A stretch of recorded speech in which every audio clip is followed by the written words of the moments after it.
Hello, everybody, and welcome to the Get Geek podcast, where we celebrate geek, nerd, and pop culture. Each week, we deliver the best analysis for fans, by fans, on anything related to movies, TV, video games, comics, anime, and manga. We talk geek. And now, here's the Get Geek podcast. Hello, Internet. Welcome to the Get Geek podcast. How's it going on, y'all, you geeks out there? We got a great episode coming up for you this week. But first, let's introduce ourselves as usual. This is Jose. And this is Gabe, also known to most of you guys out there as Wolfie. Yeah, man. And like I said, we got a great episode this week. But first, a couple of disclaimers as usual. Y'all have heard this many times before, but we just want to mention it again for the respect of our fans. Like I said, we are recording remotely. We have been recording remotely for some time. So if there are any sound issues or artifacts, please let us know. Reach out to us. We appreciate any feedback on the podcast. So please let us know if there's any sound issues or any other issues or any other questions or anything that you want to talk to us about with the podcast. And by the way, of course, the best way to support your favorite podcast is to like, rate, share, and subscribe to your favorite podcast on your favorite podcast platforms. You know the spiel. You know all those platforms. Just look for us wherever your favorite podcasts are sold. So anyway, yeah, we appreciate our fans. Thank you very much. Like, rate, share, and subscribe to the Get Geek podcast. Let's talk about what we've been geeking out about, I guess, for the last. Right, man? Do you want to go ahead and tell me what you've been geeking out about, Wolfie? Well, I've been geeking out over a couple things. But mainly it's been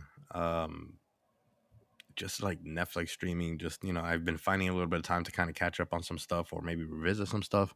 Wandavision itself has kind of rekindled my desire to step back into the MCU and watch anything that's related to WandaVision. So started watching Ultron and Nice. and it's funny because like watching it again, I'm realizing things that I didn't catch on the first time I saw it.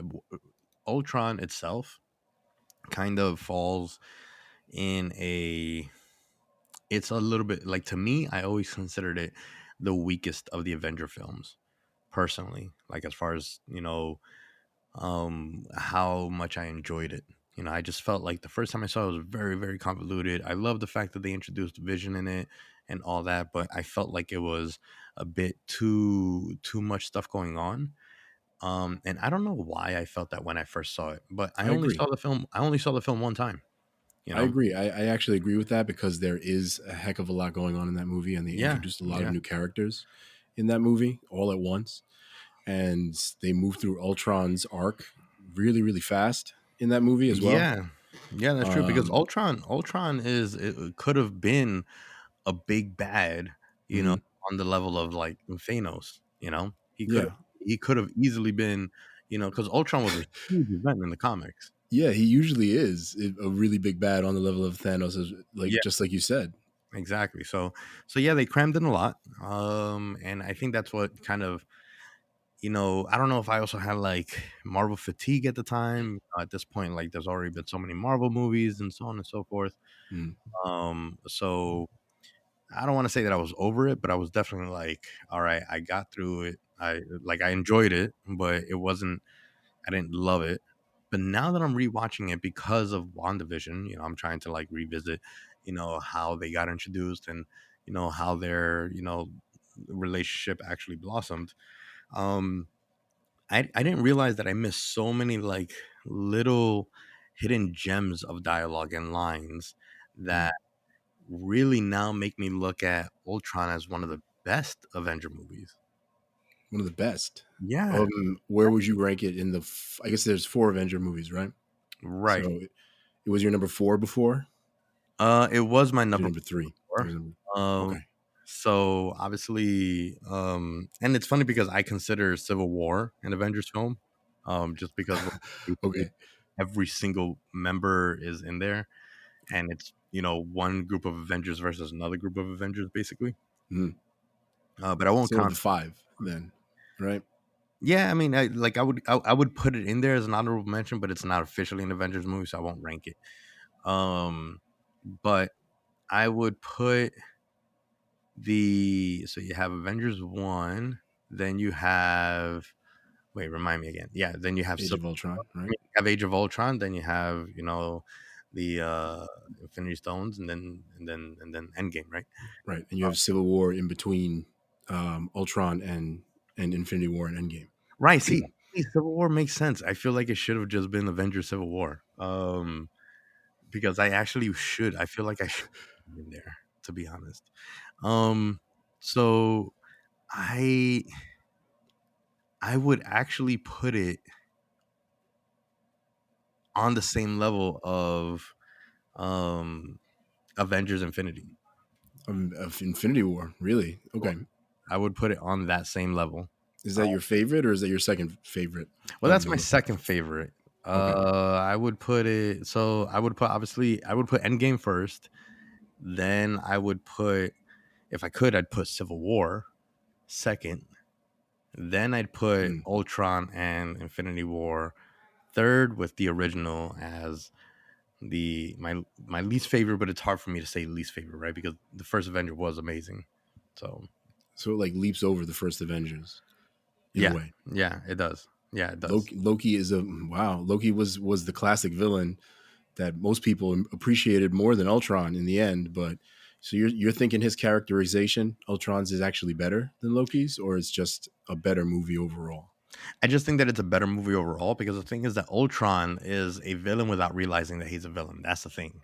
Yeah, Ultron is a byproduct of Tony Stark. But the other thing that makes Ultron the film interesting is it's like that it's the Skynet. only one where it's almost like not really an Avengers film, in the sense that, like, storyline wise, right? Because like in all the other Avenger films, it's you have this big issue that was created from elsewhere that now the Avengers have to solve. This one was purely 100% their fault, so it's like they're cleaning up their own mess. But there was just much more overarching, I guess, ideas in the film that were extremely pivotal for the majority of the characters for the rest of all the films that came afterwards, right? Like Thor's vision, Hmm. of his role in Asgard, and Tony Stark's vision causing him to feel like he needs to become the savior of humanity, and Hmm. everyone's vision.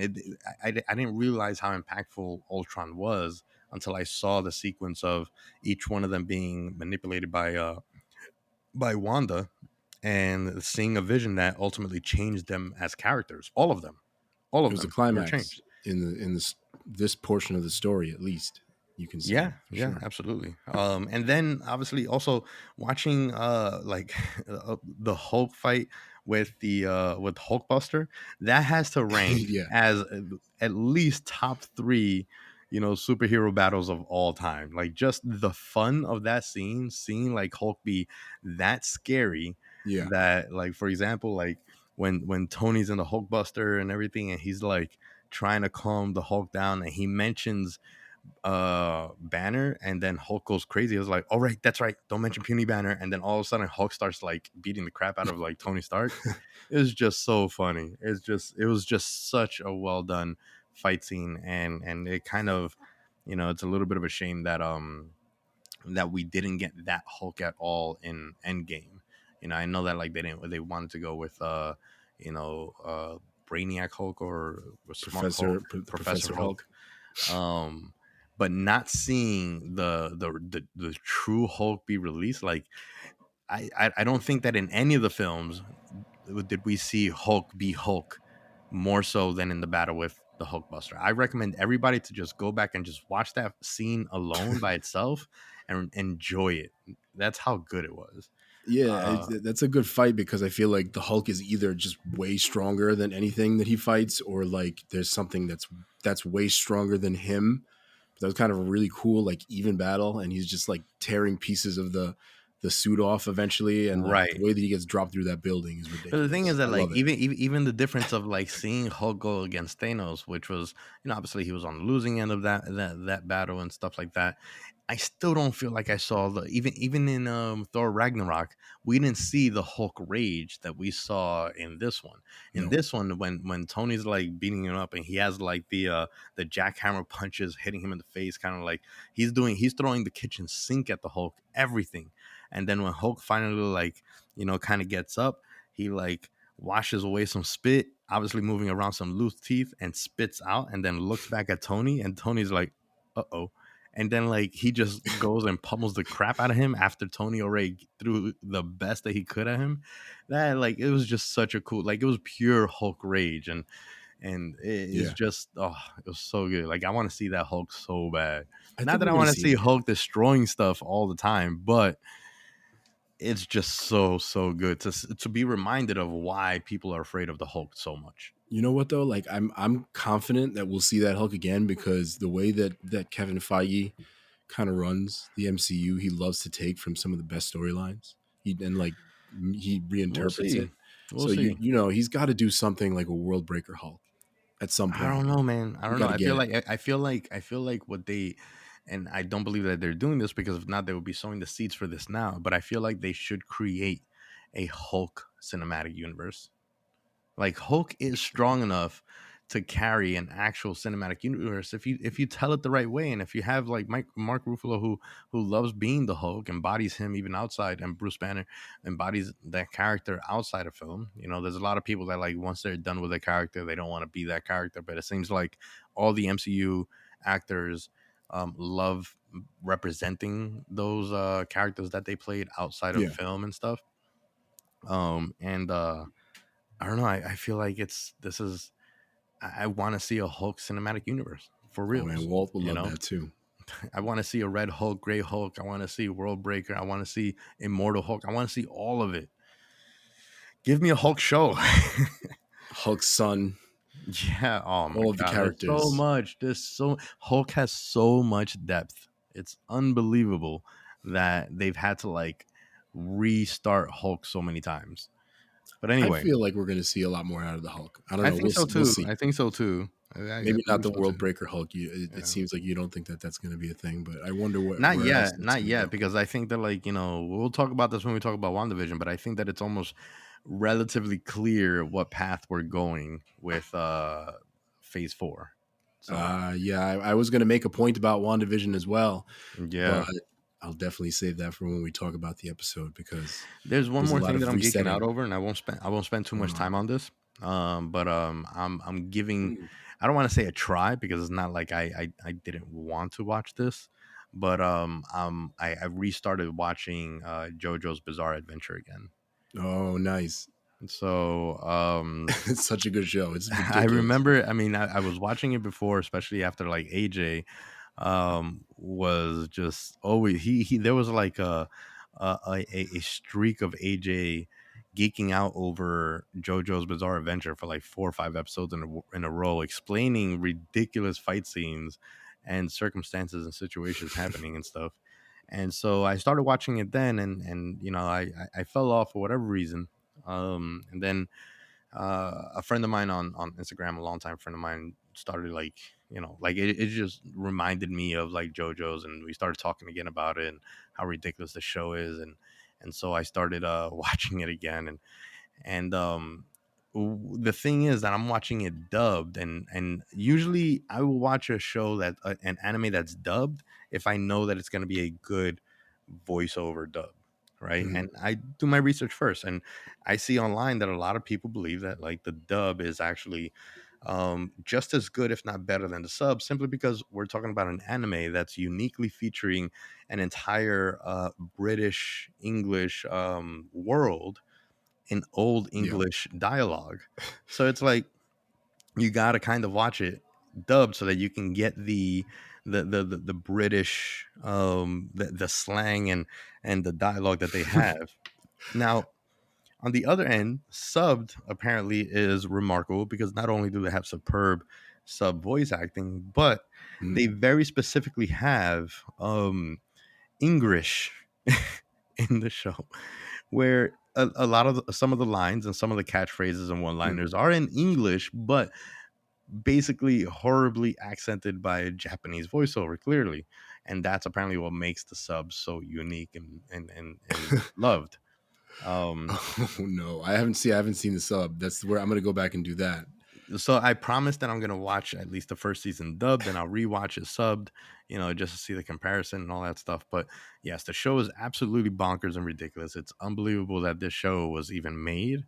Um, but I'm loving it so far. So, but yeah, that's what I'm geeking out over. Nice, nice.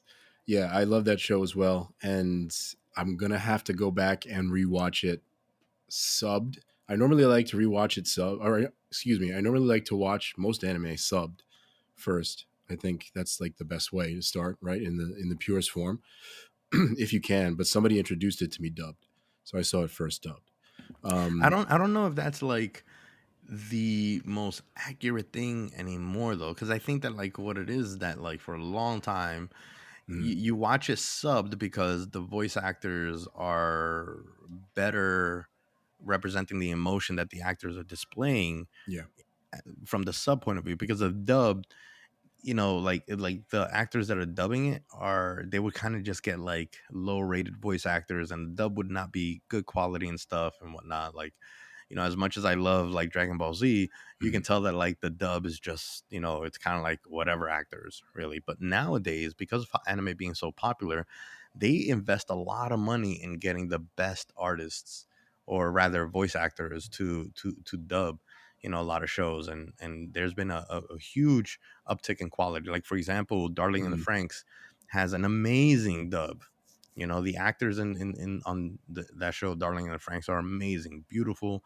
Beautifully represent the emotions being displayed on screen, and that anime is actually the one that kind of changed my mind about watching things dubbed first. I saw that and fell in love with the show and the studio Gainax, and or not Gainax.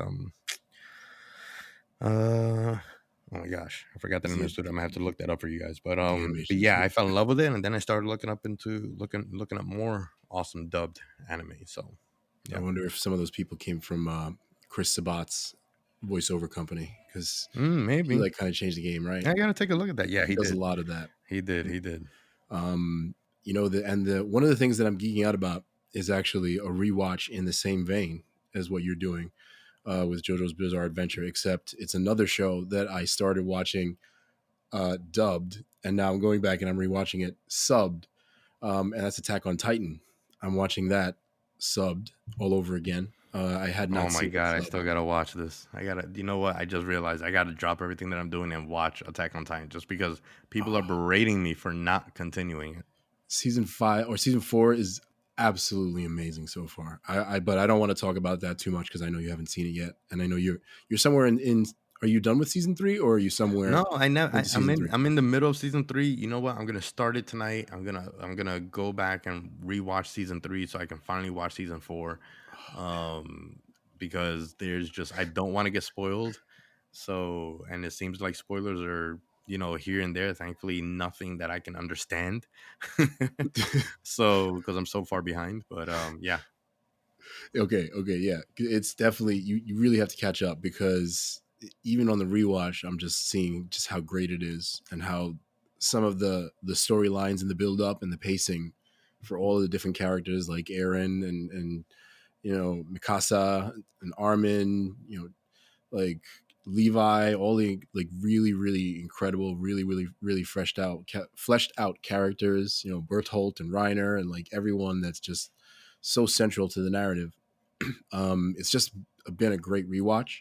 I think I went through like around 5 or 6 episodes just yesterday alone. Just binge watched season 1 episodes. Still Nice. on season 1. I started rewatching it around there, and it's just I'm just really really appreciating all of the great narrative ticks, all of the great writing that they have with the Battle of Trost and all of that early on in the season, and all of Aaron's character setup and the way that they set up a lot of the other characters that become central, like later on.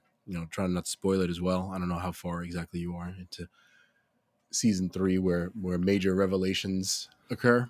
The last And thing I that I mean, saw is when they showed the ape titan that was speaking and everything. okay, The so orangutan looking dude. there are some huge.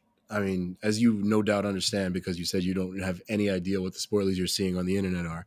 There's some huge revelations and changes in the show, and season 4 has been just fantastic so far. And they changed animation studios, which had people worried. Really? Yeah, they changed animation studios between, because season 1, 2, 3 they had this studio grinding. I think it was Kodansha Studio. And I'm not sure who the new studio is, but I mean, I should really actually look this up because they definitely deserve a shout out. Like Attack on Titan season 4 animation has been fantastic in its own way so far. Um, but the rewatch of season 1 has been just great so far. Again, trying not to create any spoilers for anyone, but it's definitely an anime that people need to watch because the themes underlying the show, the character development, the animation is absolutely amazing. At some points, like somebody pointed it out to me, and it's totally true. It was like somebody in Japan was like, "How do we make characters that can move around like Spider-Man, but like they're regular humans? What is the technology that we Yeah. can use?" Oh man. Right? It's kind of like Word. that. Yeah, and that's what makes it so cool at the same time. And that's something that I think people will enjoy who enjoy good anime and good superhero content and all kinds of great content of that sort. But that's been awesome. And yeah, you got to catch up on to season 4 because it's been really great so far. Let me see if I can find the animation studio very quickly. Because I think yeah, let's see. This is from CBR.com.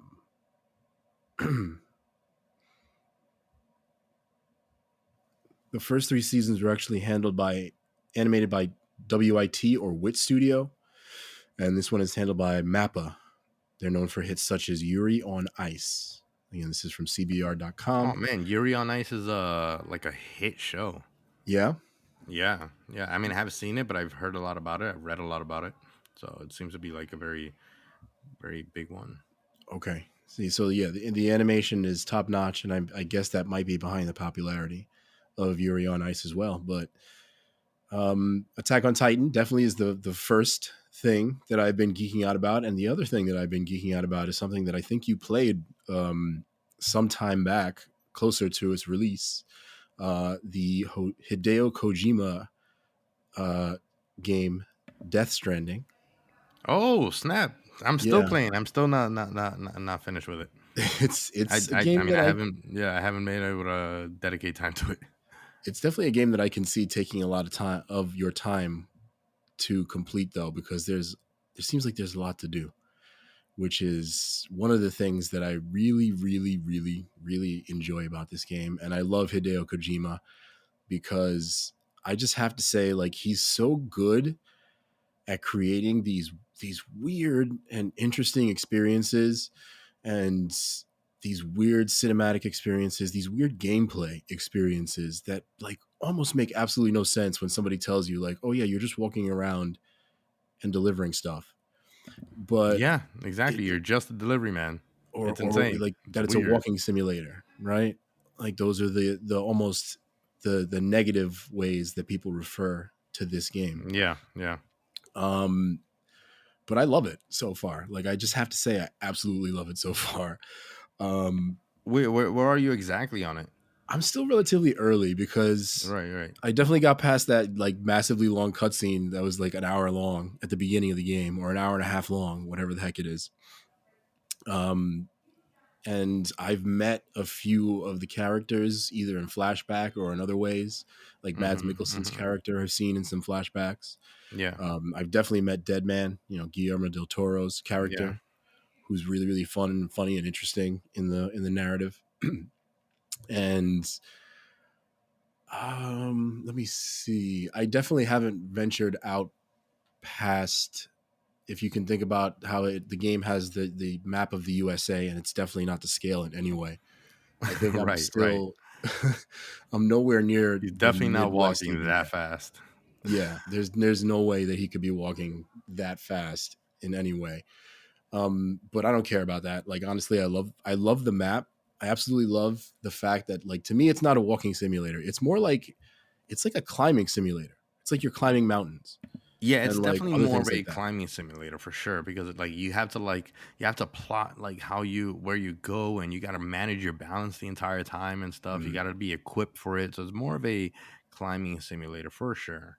Yeah, it's a climbing simulator, which I love, and I love the cooperative aspect of it. How you could like, you don't see other players online, but you're always kind of persistently online, and you Yeah. can walk over bridges and ladders, to go up ladders and go up ropes and other structures that other players have left Hmm. behind.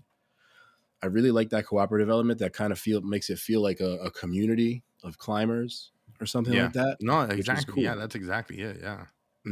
Which is, I think that's a really, really great feature. I think the fact that you can, so, the basic premise of the game, as you know, is like it's a post-apocalyptic America, and you're Norman Reedus, and like you're the best postman apparently in the apocalypse.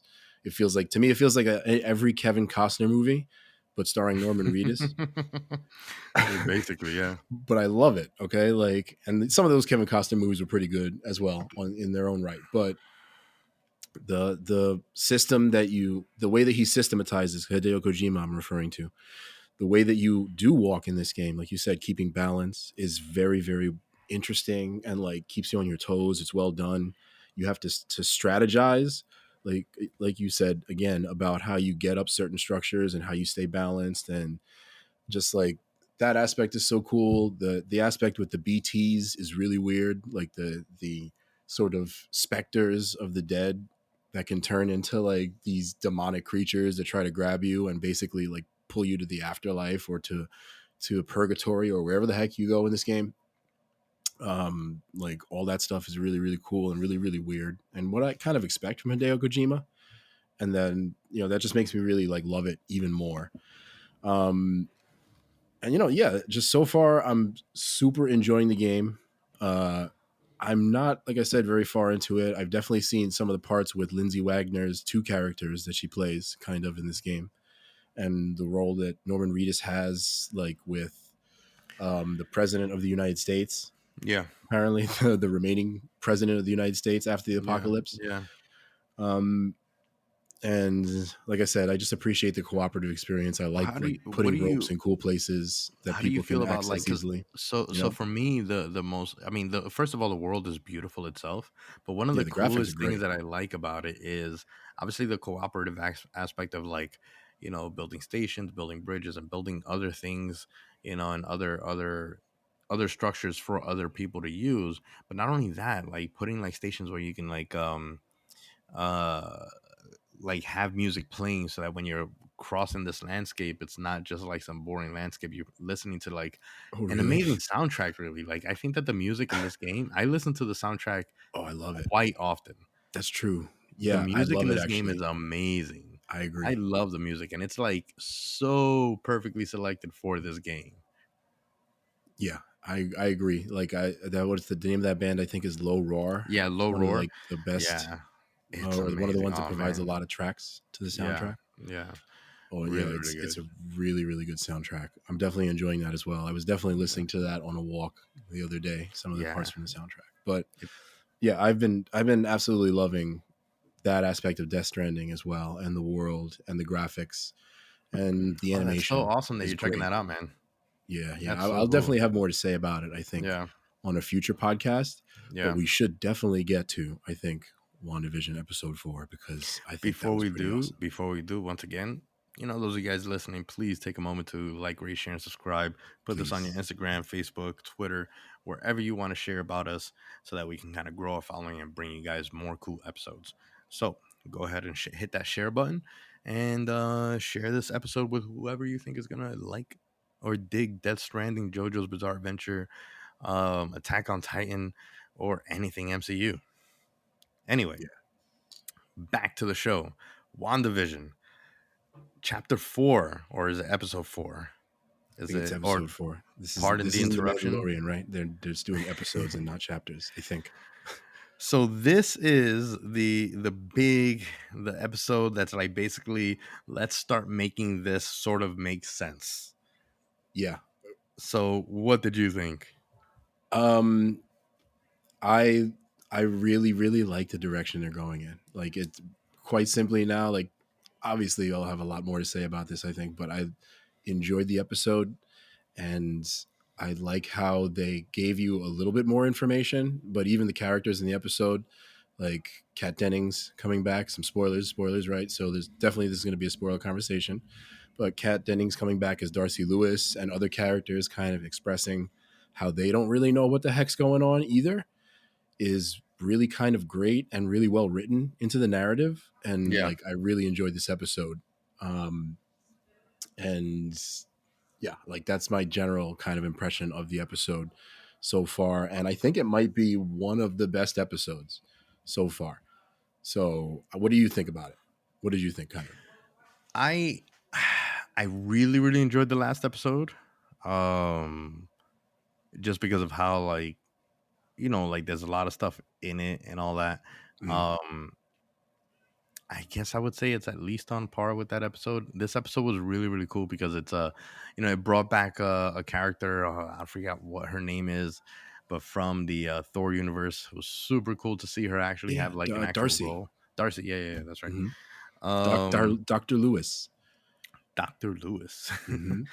So that was really cool, but also just to kind of like finally understand like what's going on and well, essentially not understand what's going on, but at least what's going on from the perspective of the outside world. So this episode revealed that Wanda is somehow manipulating an entire town and its actual people. So this isn't just a world that was created from scratch. This is essentially a town that was taken over, and the mind of all the residents has been, sort of manipulated. We don't know how exactly yet, but the belief so far is that it's Wanda, right? I don't Hmm. believe that it's Wanda, but yeah, so far in the show, that's their belief that it's Wanda that's manipulating all this. Um, but I also loved how the show started, which it started with the what are they calling it? The unblip, I like don't when know. when everybody came back. I don't know. I'm sure there's a name for it, but I actually don't know what they call it in Hmm. universe. I mean, you definitely see like news articles and stuff like that in the Hmm. background of this Yeah, episode. But yeah, yeah. the return of The people return, I from the guess. blip, Yeah, let's call it the return.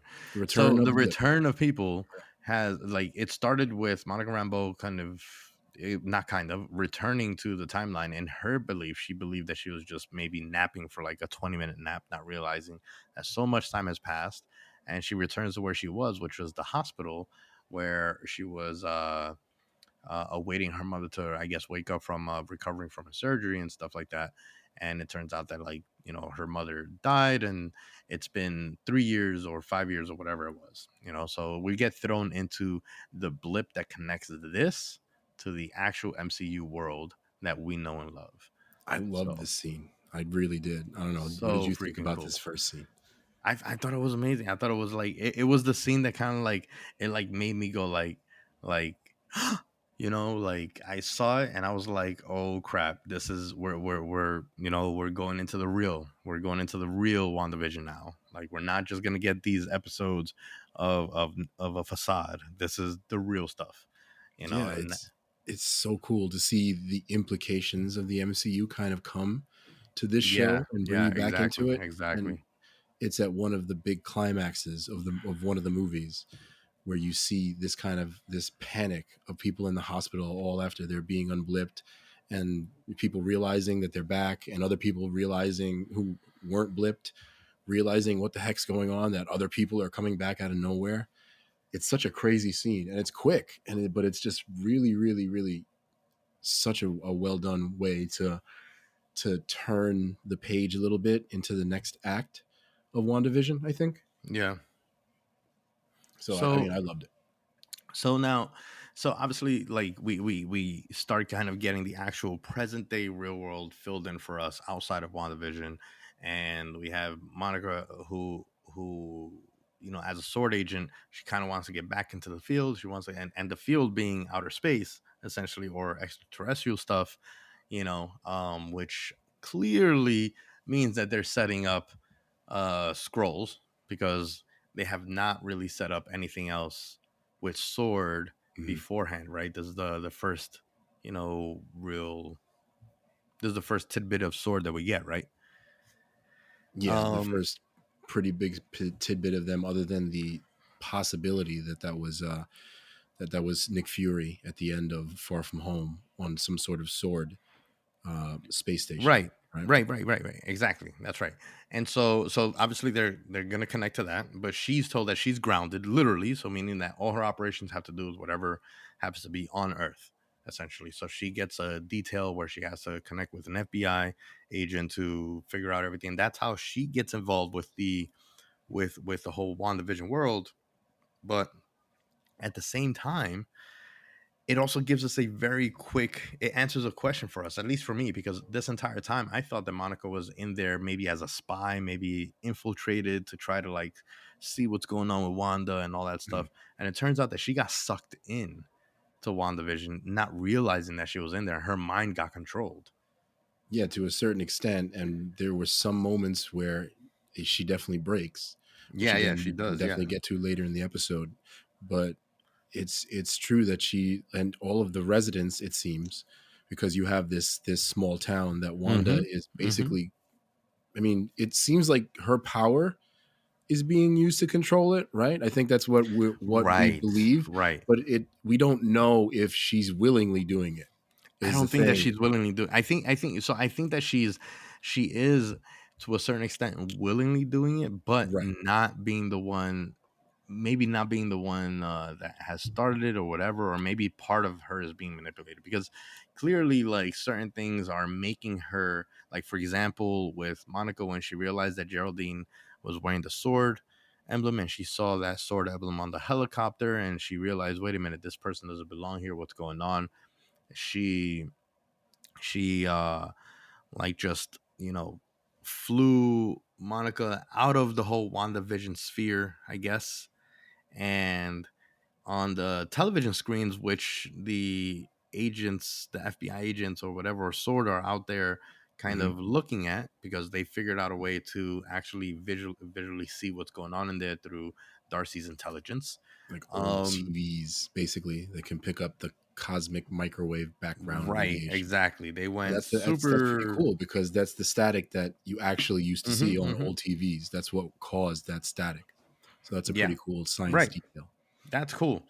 So the so anyway, she gets flown out, but it doesn't look, when she threw her out and destroyed the home and everything. Wanda looked surprised. Wanda looked a little bit in shock. She didn't realize what she did. It looked like, you know what I mean? Yeah, yeah. So is this her having a mental breakdown and just reacting and then coming to and not realizing, or is someone else manipulating her into doing this stuff? I Not feel only like that, but on the. even before that, you saw moments where she kind of had a break with like the reality that she was in, and she seemed kind of out of it. She seemed like she didn't understand exactly what was going on. So it wasn't just that moment at the end of this episode where we see Mhm. that she actually pushes Geraldine or Monica out of the WandaVision Yeah, reality. yeah, You yeah. know what I So noticed though? You know yeah. what I noticed though? Like Hmm. or not that what I noticed, but I have a theory. And this is not Okay. even related to WandaVision necessarily, but I think that Sword might be used to introduce the Fantastic Four, because we have that scene earlier in the Yes. episode, right, where she's walking around, Monica Rambeau, Agent Rambeau, played by Tiana Paris, who's I think actually really really Mhm. good in the role, and I hope we see more of her Mhm. as her superhero character in the MCU. But she's with Randall Park, and later in the episode, who plays a great role. But she's earlier in the episode with director Hayward, and they're talking about like the space program and the test pilots that they had, just like Monica's mother, Maria, was a space test pilot. And even the fact that she had cancer could be kind of like a quick way to, I don't know, like connected to the way that we get the Fantastic Four from going into a space Right. mission where Yep. It's maybe they possible. think they I have think cancer so. or something like that, but they get Yeah. powers. Yeah, no, I think so. I mean, that was the initial thing, you know, the radiation and all that. They thought that maybe they had something. But I think that I think WandaVision and Sword and everything that they're doing is meant to usher in every single one of the properties that they got in Fantastic Four, as well as the X-Men. Yeah, I think it's So meant to at least drop the first hints yeah, that yeah. they exist in the MCU, either all this time or now, maybe as a result of Wanda's maybe controlled by somebody else actions. I Yeah. mean, I really think that this is Mephisto because here's the thing, right? So, like, we obviously see that she gave birth to twins, Billy and Tommy, and now we also see that like Mhm. she isn't necessarily really in control of everything that's going on. She doesn't realize what's going on because when they're trying to contact her from outside, it's kind of almost like breaking through to her, and she's sort of like realizing, wait, what's going on around me, almost as if she obviously doesn't know and isn't in control.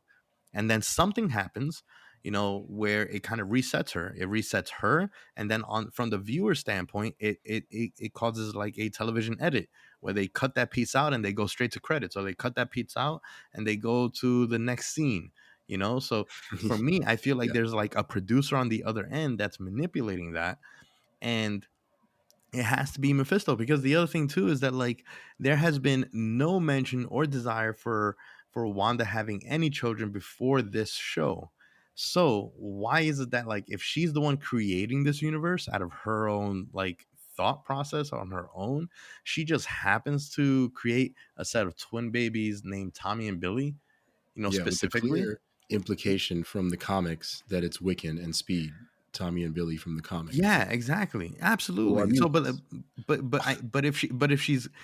if she's coming out of this on her own, I don't see how that could have, you know, that could be something that she's just creating out of thin air. I feel like that's something that's been implanted on her, sort of Inception style. And I feel like maybe Mephisto's creating like an Inception kind of move on her and making her like do certain things herself so that she believes that she's the one creating the world around her. Even it's what she wants too, though, because she definitely wants Vision back, which there's a lot of questions surrounding that, and I kind of love how Randall Park, Jimmy Woo, Agent Woo, writes the questions on that whiteboard at one point in the episode. Why is it a hexagon? Is Vision alive? Like that little Easter egg that are all the questions, same questions that all the fans are asking. Like I think Man, that's really I cool. don't believe, I feel like Vision is clearly not alive, Mhm. and I feel like there was a very easy way to see that. Well, actually, I no, don't know. maybe. I don't know. I So think I I think think that Vision he is def.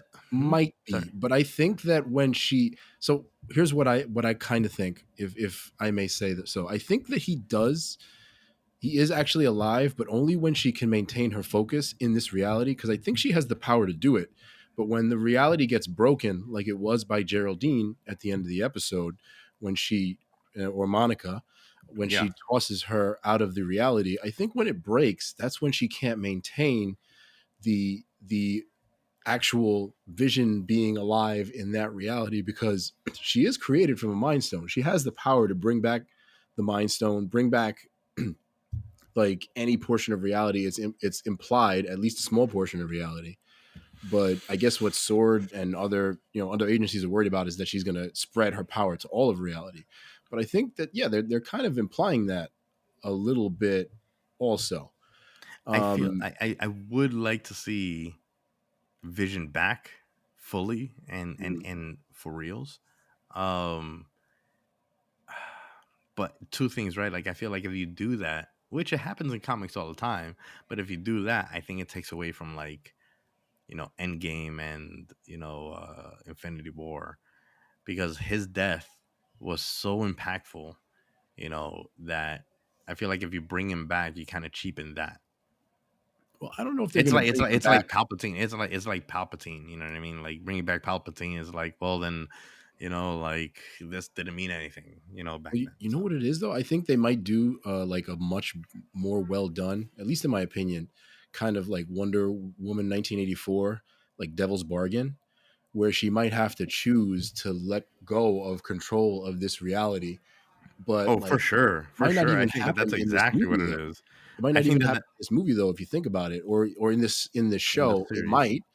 And if it does, it's something that you could set up for Vision to come back at some point later on because of her possibly rewriting the MCU reality to a certain extent, maybe accidentally.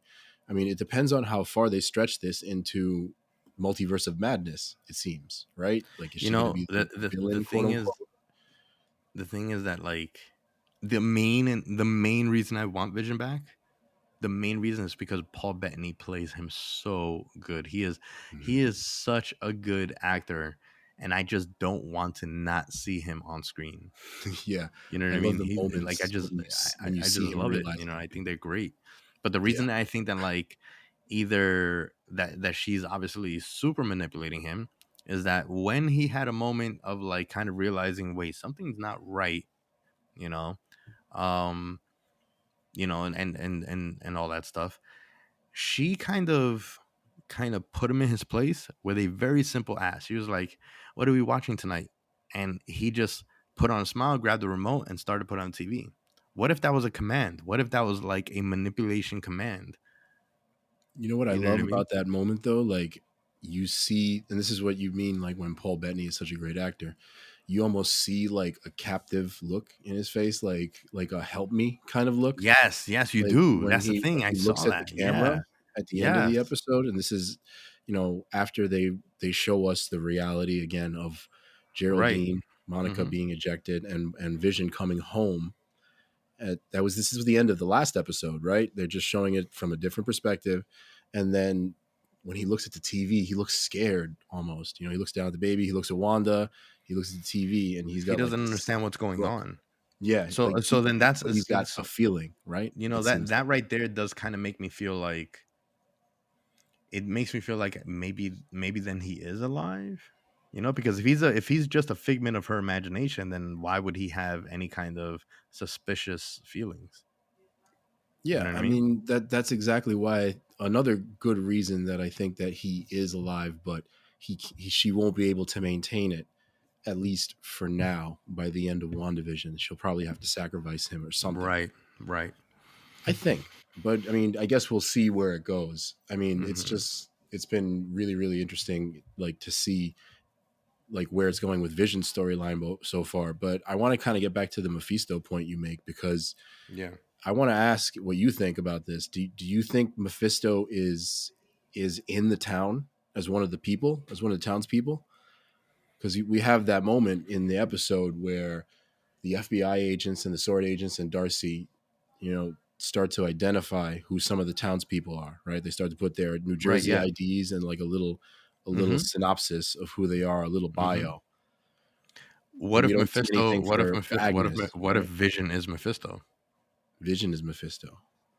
Interesting. But why would he, like, is that look at the end of the episode, is that him kind of being maybe then worried Maybe because he he maybe he's realizes just, the illusion's breaking? maybe he's just like kind of playing the patsy, like for example trying to figure out who's trying to figure it out. But for Like who? when he's For the people like, watching? Like for Darcy and for all the sword agents? Because that's who he, if it is Mephisto, he maybe. probably knows that he's looking at them on the TV, right? He's No, I powerful enough no, to be. I was just throwing that out there. I don't think that it would work. I don't know. I mean, I would assume that he's in there.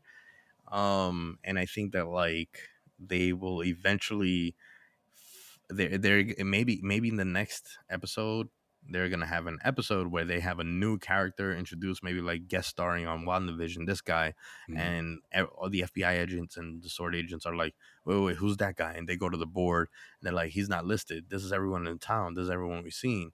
Who's that? We'll find out who that guy is, and all of a sudden that's Mephisto. So Well, maybe he just hasn't been revealed yet. we still don't know who Agent Wu's the person that he was looking for. Right at the beginning of the episode, the explanation is that he's looking for somebody under the witness protection program, and I know he says something about like we're looking That's for a right. missing town and not a missing person at the end of Well, that there's also conversation, Ralph, right? right? There's also Ralph. This girl's We don't know who Ralph is. Yeah. yeah, the husband. He's been name dropped in the first 3 episodes every time, but never ever. And we know that she's not just a regular resident that's under mental manipulation. Um, but Well, yeah, there's a few possibilities, I guess, right? It's Ralph is Mephisto. It's Agnes because we don't see her ID on the board, right? Like they haven't identified who she is as a real person in this episode yet. And that might be a red herring because everybody thinks that she's actually Agatha Harkness, which I think is very possible as well, right? She's a character that's well connected to Wanda Maximoff in the comics. She's the one that teaches her how to use her Wiccan powers. So like it's possibly her, but it's probably not her. And the other person that we don't see identified at all in this episode is Dottie, the person that Agnes says, if you remember, she has that moment in one of the early episodes where she's like, Dottie runs everything around here. what Like if you have to that's get in with Mephisto? her. What's that? What if that's Mephisto? Yeah, that's what I'm saying. Like, what if she's Mephisto? Oh Right? my Because that's god, actually that makes a good sense. theory. And she hasn't been identified. She like seems like she's hostile to Wanda. She wants to control her. She's the one of the people that started Yeah, that whole yeah. chant of like for the children, right? Like And that's her remember, big and thing. remember, and remember that like anything that happens in this town has to go through Dottie. Yeah, that's exactly Yeah. what Agnes said Mm-hmm. to Wanda before they went to Mm-hmm. that Mm-hmm. swim beach party or like pool party or Yep. whatever the heck it was. And maybe they work for Mephisto through Dottie.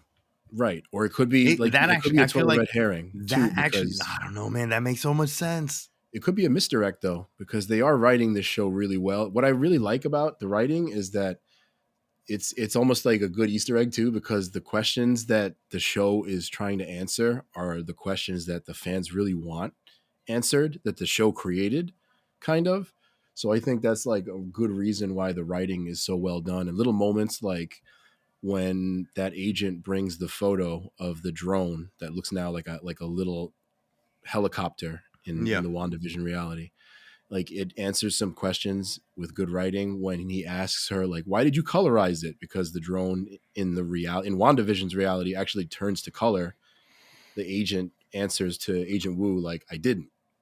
Right. And I think that the writing is just like really, really, really great because of moments like that. And the acting also, like I think, Elizabeth Olsen, Paul Bettany, Tiana Paris, Randall Park, you know, Catherine Hahn, everyone is absolutely doing a fantastic job Yeah. in these episodes, Absolutely. in this episode so far.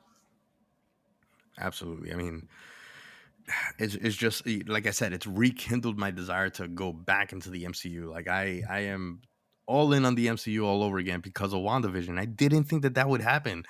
I was so skeptical about this show, and I'm loving it because it's so fresh, Mm-hmm. yet it's so interesting, and it's also tying everything back up. Like I'm sad knowing that there's only gonna be this one season. I mean, yeah, that's true. But you know what? You know what? This was a point that I think I wanted to make earlier when you were talking about the Hulk and giving him his Mm-hmm, own mm-hmm. universe.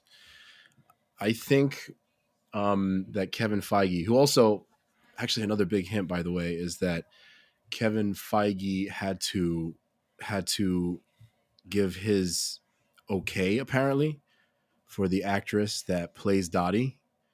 That's what she said in an interview. So it might be that she's a big character, right? Because if Kevin Feige has to say like, okay, she's going to play a big role, right? But Hmm. we'll see though if she is Mephisto or if it's a red herring or not, or if she's another character like Dormammu or somebody connected to Doctor Strange. Because there's a lot of different ways it could go that would all be pretty good, I think. Mm-hmm, But mm-hmm. what I think I love about this is that speaking about how the Hulk needs his own universe, it's really like what he needs is his own movies that create a new arc for him, right? Because he had his arc that Yeah. went through other people's movies, and that was cool and Right. all. But like we didn't get a chance to flesh out the Hulk, maybe either in a movie or a TV show. We'll see if he's in She-Hulk, right? But like we want to Yeah. see a new arc for the Hulk. And I think what's really great about this show is that we're seeing a new arc for Wanda Maximoff and for Vision. And I think, as we both suspect, this is something that's going to lead to a big change and a big arc in the entire MCU in general, which is what I think is like right making you so excited. At least that's for me. It's making you so excited to be back in the MCU again because you see the seeds being planted for stories that you love Hmm. Well, I and mean, like for me, like I introductions of really the think that, X-Men and all this like stuff. Like, how are that's they what I'm going to do saying. it? That's what that's what I'm saying. For me, this yes, there's planting the seeds for Fantastic Four. If they give me Mephisto, they can also Mhm. possibly give me Doom through WandaVision and give us House of M with the X-Men. Like there really is no better way to kind of introduce the X-Men to the MCU, than through House of M. And it just like I want that to happen because this is like a fast track way of getting into an X-Men universe. And I'm so excited to see this happen. Oh my gosh. I'm It's so almost freaking like excited. It's it's like every almost single week, every single uh, episode, and it could all be red herrings, but every single episode strengthens my belief that this is House of M and how they're gonna bring the mutants into the MCU they can every bring single Mr. week. Sinister into So it's gonna things. suck. Oh god, Mr. Sinister I love live Mr. action. Sinister. Oh He's going my to be so gosh, freaking funny, dude! If I we get think. Mr. Oh god, oh my god, yes. Oh my Like god. this is you're right. It's such a great way to like kind of fast track, but also not cram, right? Because Yes, it's not because it's cramming. just little crumbs. It's just It's little little Easter eggs, crumbs. right? That like exactly Yes. that are leading up to these I one feel of like these such a great millennial storylines. right now. Yes, this is everything. Yeah, it is kind of Yes. everything. Like I was really excited for WandaVision as well, but I'm not gonna say it's exceeding my expectations because we're not done with the season yet. But so Mhm. far, like I'm really, really, really, really happy. I think that most of us share that excitement, Yes, and I can't wait for the rest of absolutely. the crew to come back and like talk about how they feel about it. When we Well, get we'll back to definitely have the entire crew episode on at 5. least for the finale, but we're on episode 4 and it's of 9, right? So we got 5 more weeks. Mhm. Um Real quick, do you know off the top of your head when the slate of films that's coming out? Because we got Black Widow this year, and Mhm. then as far as the shows, we have like Black Widow's the big one, and then Yeah, Doctor the next Strange. show is Falcon and the Winter Soldier. I know that Hmm. because that's in March. So that's the Okay, next thing. I don't know if I mean it might have to kind of continue the story of WandaVision if it goes the way that we're thinking, but I not don't think. entirely because it's going to be its own I think story, I of think I course. think that all the shows are just gonna set up a little piece of the overall Yeah. arcing universe. Yeah. I would like to see. It'd be cool if they do like somehow set up Doom as the big bad from Falcon and Winter Soldier. They could do that. Yeah, that would be a pretty I good need way to to see connect Doom. them. I really want to see Doom in MCU. Like, You know what? I don't think they need to do it. I think they need to wait on that because a villain of the level of Doom like maybe needs the breadcrumbs. You know what I mean? Like we're getting the breadcrumbs for possibly right. Mephisto and for other characters. Maybe you could have the breadcrumbs start to drop the little hints in See, but Falcon and the Winter here's my Soldier, and thing. I think Loki is the next release after that, if I'm not Right. mistaken. So, Like but that's a here's my show. thing. I feel like Mephisto is gonna be to this phase 4 or this new phase of the MCU. Mephisto's gonna be to this phase what Loki was to Infinity War or the first Avengers, Mm, and Doctor Doom is gonna be the Thanos. Doctor Doom is going to be okay. Okay, yeah, I can see that happening because Like Mephisto Mephisto and Doom is are gonna like team up, but Doom is gonna be the main big bad. yeah, Mephisto is a character that like he has his plots, but he's mainly just focused on keeping his power in his domain. So Yes. like it almost makes more sense because Doom is interested in unlimited freaking power. Like Yes. he'll take it all. He'll remake the universe in the freaking comics, no problem. Mm-hmm. He'll Mm-hmm. kill like himself in other realities. Like Doom is a relentless character.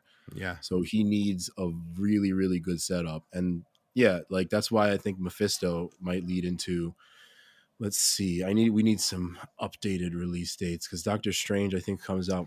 Yeah, is Doctor Strange is currently March of next year.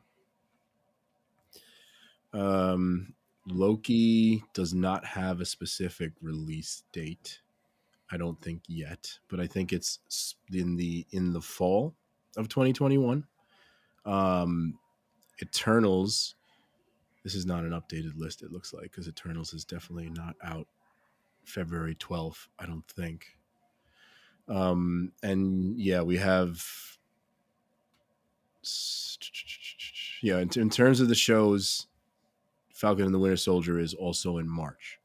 So I guess that's how we can maybe in an episode when we get the crew together kind of try to predict what Yeah. storylines and villains they're going to introduce in It's this funny in this because this bigger is narrative. like this is like part of the fun, right?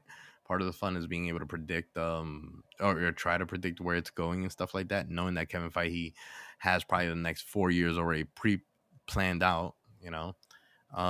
It's funny, it's interesting. I was kind of thinking, I was wondering um when I know that Paul Bettany only found out about, or rather got offered the part of Vision on the lead up to Ultron, right? Like as of before Ultron, he was just gonna play the voice of Jarvis. He didn't know that he was playing Vision. But I wonder if Kevin Feige knew from the beginning that the voice of Jarvis was also going to be Vision, and if he knew that Paul Bettany, when he hired him, that Paul Bettany would be the one playing Vision. It's possible because he's such a Because great actor. but not only Like, that, but Kevin Feige just he sees that far ahead. right, but that's what I'm thinking. Like he's such a great actor that Kevin Feige was like, who can really inhabit the role of Vision since Jarvis is eventually going to be Vision. Like I want somebody who has a compelling voice as Yeah. Jarvis, Mm-hmm. but he's also a total side character, right? Until Age of Ultron, when he becomes really, really central, Mm-hmm. obviously, because he Yeah. becomes the personality of Vision. And going back to that, actually, I know that we were on WandaVision, but it is a show about Vision. But it's funny, just to reiterate, like how I saw some of the lines, some of the dialogue all over again in Ultron and appreciated it more. Right. So, like in the scene where Vision is actually created, no one knows if he's like on their side or Ultron side, and he says, I'm not on either side. I'm on the side of life." So there's still skepticism from the team. Mhm. And then Vision goes on to like a spiel of like, what he believes to be the true way and the right way and what they need to do, and that only they can actually defeat Ultron. Um and obviously you can still see the look on their face that they still don't necessarily believe or trust him. And he ends it with like, "We have to do this together." And he grabs the Thor's hammer and passes it to Thor. And it's almost like there's like a little bit of a subliminal thing there, because if you remember Mhm. earlier on, only those that are worthy can pick up the hammer. And it's like in that moment, it's like he picked up the hammer. So I guess he's on the good side. He's cool. You know what I mean? Because if he wasn't worthy, he wouldn't have been able to pick up the hammer, right? He Yeah, just passes exactly. it We to like Thor this and guy. stuff. So I know that it was kind of like a little bit of a comedic callback to that scene earlier, but I think that there was even more hidden meaning behind it by the fact that like picking up the hammer in front of everybody proves to them that he's on their side. Yeah. And yeah, So and that's a really cool moment in that movie, and it definitely made me yeah, laugh as there was a well. lot of really cool moments. Like there was a lot of cool I have to like little revisit that. lines that I did not realize the first time I saw it, simply because like there was just too much going on. uh for example, like when Black Widow was when Black Widow, and I know we're getting off of WandaVision now, obviously. But when Black Widow was oh no, this is still Vision. When she was I guess trying to take the, I guess, the sarcophagus that had Vision in it, the tank that had Vision in it before he was born and stuff like that. Yeah, And that Hawkeye was weird flying. sarcophagi tank. Yeah, and he asked like, "So how are we gonna get it in the plane?" And she goes, "I really wish you didn't ask." And then obviously the next time you see their jet, the jet is turned around. So it's basically saying like, "I'm gonna put it up the ass of the plane." Part of the language. So it was like just like those little hidden gems and one liners, and I'm like, oh man, this I movie is guess so much better than I thought it was. I really have to rewatch this movie then because Yeah, I think so. It's so much better than I initially thought. I enjoyed the movie, but I didn't love it. that's kind of a dirty moment too, like the first Avengers Yeah, movie I where know. Loki says that mewling thing to Black Widow, which is actually a very, very dirty slang word that I won't say on the podcast. But I guess I got to rewatch this and see if I can find moments like that because I haven't given it a good You rewatch. gotta I think watch I've it. seen It's it it, twice. it's it's it's a whole lot of fun. It's a Okay, whole lot of fun. so talking about favorite moments in Age of Ultron, what are some of your favorite moments from this episode of WandaVision? I'll give one first. Okay. I really enjoyed Agent Wu's little moment when he introduced himself to Monica Rambeau, because it's a great Easter egg from Ant-Man and the Mm-hmm. Wasp. If you Mm-hmm. remember that whole movie, um, he was pestering Paul Rudd basically to learn the card trick. Oh yeah, Remember that yeah, he yeah, made yeah. that That's right. card That's trick right. I remember. appear. I remember now. Yep. If you Mm-hmm. watch in that moment, I don't know if you noticed in this episode, he does the card trick to give his card to Monica Rambeau. So that kind of made me Really? laugh. Like, yeah, he does it. Oh, He, I he didn't see pulls the that. card out of Oh, nowhere I gotta see that with again. his I left gotta see that hand, again. Oh, and that he's sounds. That like, was. Oh yeah, man, I missed it's that. like I missed Agent that. Rambeau. He flicks the card out, Agent Wu, and he hands it to her, and she gives him like a little funny look, like, okay, you did a little magic trick, I guess, cool. So that's a little cool Easter egg. What's a moment Damn, a you know moment that what? I Like enjoyed? there was another moment with him and Darcy where I Mhm. think she's like offering popcorn or something like that, and he thought that it was something else, Chips, yeah. and He yeah, thought she it was offering was chips, but he thought it was something else, right? And he talking about kind of went on a little kids, bit of a talking about having kids. oh yeah, and then, yeah, yeah, he was like, oh, I don't know, I never thought about it, but someday it'd be nice, have them running around and stuff. It's just like his classic Give him a comedy. little FBI Oh badge. my God. I know, right? I feel like like that's a moment that stands out for me. I love Randall Park. I love him. He's hilarious. Yeah, I would say that's probably that like it's funny, but that's my favorite moment. You know, another great moment that I liked from the episode was definitely the ending. When they started playing Voodoo Child by Jimi Hendrix, Yeah. because that Yep. was such an Easter egg in kind of a couple of ways if you think about it. Okay. Obviously, like Wanda is a voodoo child, probably of some sort, Snap. or like Billy and Tommy are voodoo children of some sort, right? Made by some sort of voodoo by Mephisto or Agatha Harkness or Dormammu or whoever the heck they're made by. And it's almost like Dude. it's kind of cool because you could think about it from a wrestling perspective. Like that was Hulk Oh my God. Hogan's Wait. track when Hold on. he became a heel in Whoa, whoa, WWF whoa, back wait. then, Hold on. right? Hold on. Hold on. Hold on. What's that? What if Dr. Voodoo is in this show? That's a that's another good possibility too, right? Because again, we're talking about sorcery and everything. Yeah, What if that was an Easter egg for Dr. Voodoo? yeah. It definitely could be that as well. I didn't think Oh about my that until right gosh, now, dude. but is it Doctor Voodoo also brother Voodoo, Doctor Voodoo? They're the same guy, right? You Brother Voodoo, think? Dr. Voodoo, yeah, they're both the same. Yeah, yeah. Okay. Yeah. Oh That could man. be another great way to introduce him Because into. he's an Avenger also. In a few he's been part of a few different Avenger teams. Yeah, and he's a Doctor Strange villain as Yeah, well. he's a Doctor Strange villain. Yes. Oh So my god, that's a dude. possibility too, right? Oh my god. Yeah, man. That's one thing that's great. That's great about this show. Like, there's these great little Because he was moments the and Sorcerer Easter Supreme eggs. also. You got to think about them again. What's that? He was a Sorcerer Supreme. He was. See, I didn't Hmm. know. See, so like, yeah, that's actually really cool because, again, that's just one of these great little possibilities that they're throwing out there in the show. I really like how they're leading towards Mephisto, right? We think mostly. I think you and I agree that that's mostly the case, but there's Yeah. other really But I think wonderful that possibilities. like Voodoo also has a connection with Mephisto, I believe, if I'm not mistaken. I don't know too much about about Voodoo because Mhm. I've only read a couple of stories with him and stuff like that, but I've never really like delved into him. Although re- most recently I'm reading Savage Avengers, which I think we need to do like a comic book read read along with Savage Avengers. Savage Avengers is such a dope line. I'd be down for So that. cool. I'd be And down I for that. really think that we should check that out.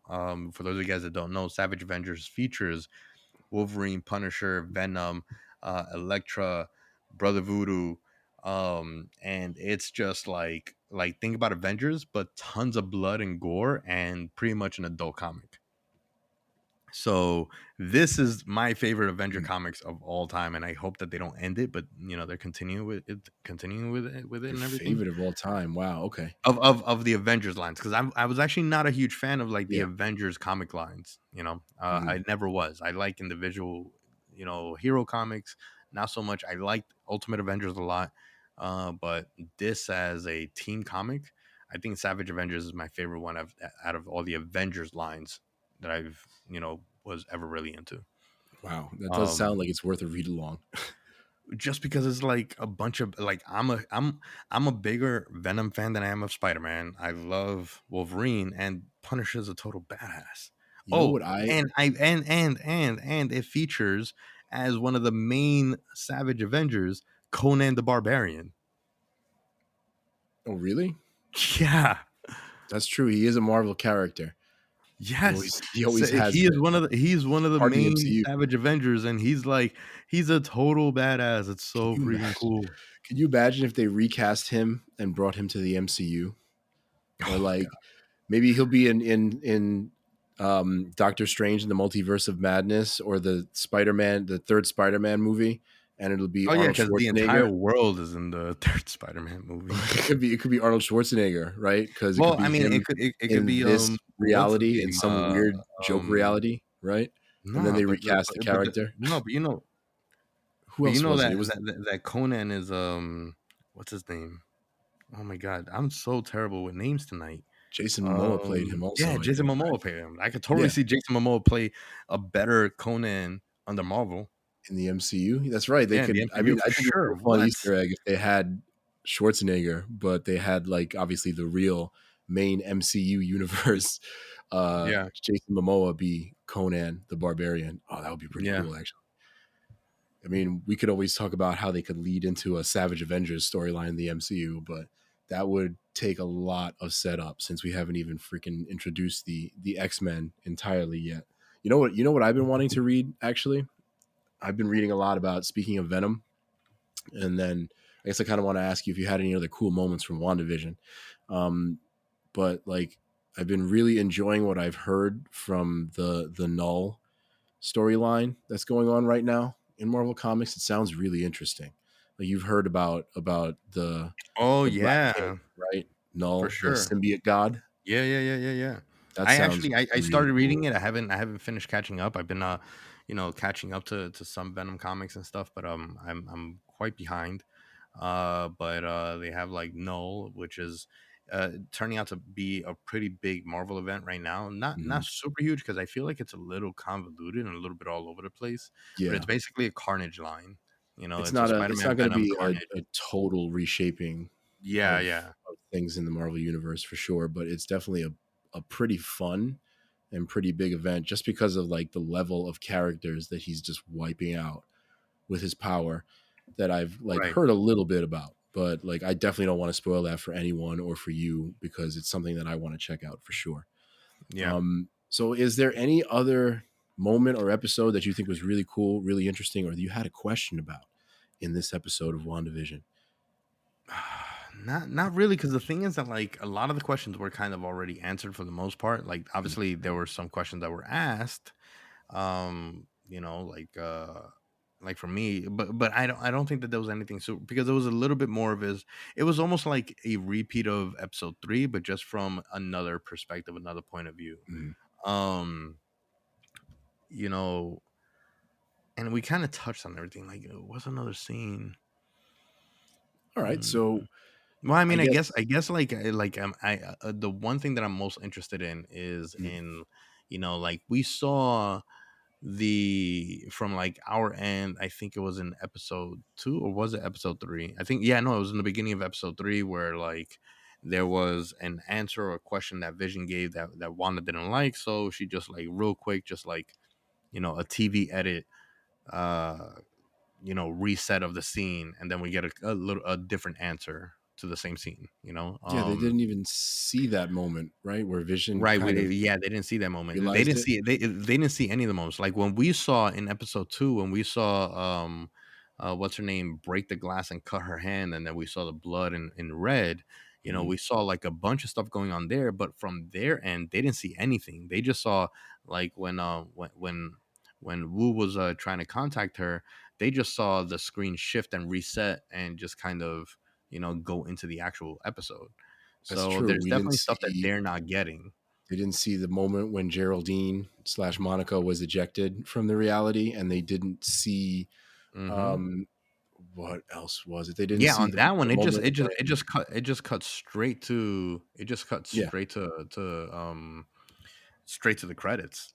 I feel like they didn't see the moment when Herb was like sawing. I mean, they didn't mention in this episode. It was kind of like sawing through the fence, and we didn't see. I don't think we saw what happened to the sword agent slash beekeeper either, right? We didn't see what happened to him in the reality, and we didn't Mm, see in the show when she rewound that moment because I guess from the feed in the real world, they didn't hmm even see him show up, come out of that sewer manhole cover. So like there's a lot of moments like that that it seems like somebody, if it's not Wanda or if it's somebody using Wanda's powers, is Um, editing out of the feed, so to speak. so I need to kind of so I was doing a little bit of checking online on IMDb just Mhm, because I couldn't help myself. And I don't usually like to look at castings and stuff like mhm, that. And I mhm. couldn't find anything for Doctor Strange and the Multiverse of Madness, but that's because they don't release the entire cast until the movie is out, right? Yeah. But speaking of Voodoo, he goes by a very specific name. Mhm. And I happened to check Doctor Strange in 2016, and he shows up in Doctor Strange. His name is Daniel Drum.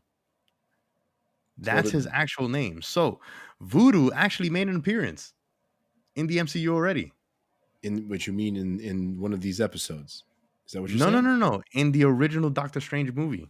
Oh, okay, okay. Daniel So Drum. they already wrote him in to the MCU. So it's very possible that we might actually see Voodoo show Uh, up or be connected, part of either WandaVision or connected through Doctor Strange Multiverse of Madness. it seems like it's inevitable then if they announced him, like that seems like how Kevin Yeah, like Feige they has casted rigged him this. and everything, and like, he was already there. So I would assume that like they put him in the first one, and then maybe they're gonna set him up for this one.